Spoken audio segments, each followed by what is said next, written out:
Welcome to Friendly AI. Here's a big digital hug for you. I'm your host, Mike Colangelo, and I'm here to talk about the serious matter of STDs. You just throw some vinegar on it, you take a nap. No, I'm here to talk about something that's been bothering me for a while. I'm not talking about men with open-toe sandals either. I'm talking about the ever-so-controversial topic that is DLC. Before Watch Dogs' release date was delayed, an interview with Donna McGay, senior producer of Watch Dogs, don't you dare make fun of his gay name, he revealed that Ubisoft Montreal was creating DLC that would be coming out at the beginning of 2014, which is right now, meaning that it was already close to being finished at that time. This is what was said. Yeah, we're working on DLC plans right now. We definitely intend to have a DLC. We're looking at early next year for potentially good timing for us for that. There's a lot of stories for us to tell in the Watch Dogs universe, and there's different perspectives we'd like to explore. So I think for us it would be a great opportunity. Now keep in mind, this interview was conducted before we knew that the release date was going to be pushed back for Watch Dogs. Back then, we all thought that Watch Dogs was going to come out with the new consoles in November. We now know that the main reason why Watch Dogs was delayed was because Ubisoft was worried about the release of Grand Theft Auto 5, Assassin's Creed 4 Black Flag, Batman Arkham Origins, and they were concerned that the market would be oversaturated with open-world sandbox games.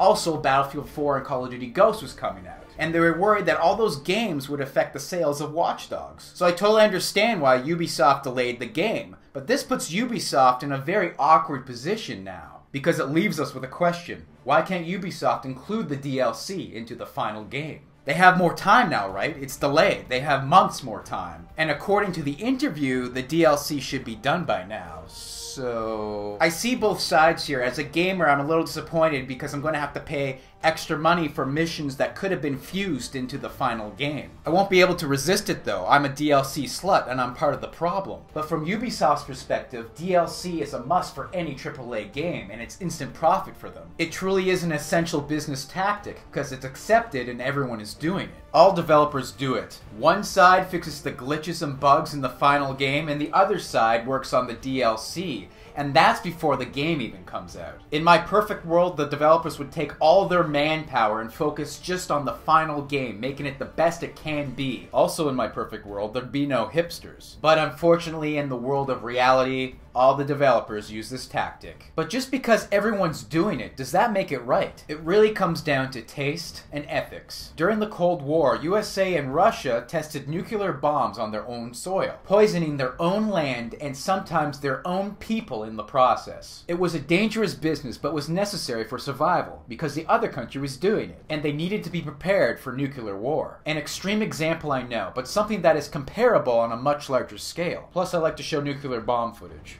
There's that. Now, DLC is not hurting people like nuclear bombs, but it is hurting our wallets. Now, I could be completely off my rocker, completely out to lunch, but I'm pretty damn sure that Watch Dogs is pretty much complete, and right now Ubisoft Montreal is just working on DLC missions. Now, this is just speculation, this is just my opinion, I'm just guessing, but I think they also might be trying to make the Xbox One version 1080p. I think it really sucks that holding back content during a video game release has become the norm. It really is a double-edged sword. It's nice that developers can fix a game after release with updates and patches. It also gives them the opportunity to release extra content that they can charge for. Content that probably could have been included in the final retail version of the game. My question for you, do you buy DLC and microtransactions? And do you think it's fair that developers release DLC for their game to make a higher profit? Do you think it's time for me to shave? Let me know in the comments section below.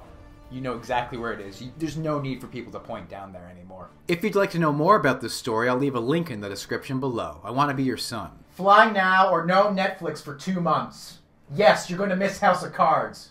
Jesus.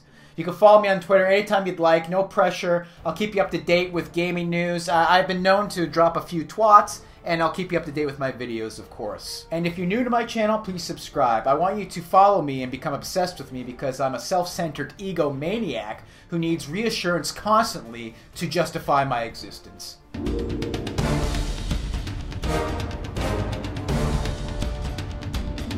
We now know that the main reason why Watch Dogs was delayed was because Ubisoft was worried about the release of Grand Theft Auto 5, Assassin's Creed 4 Black Flag,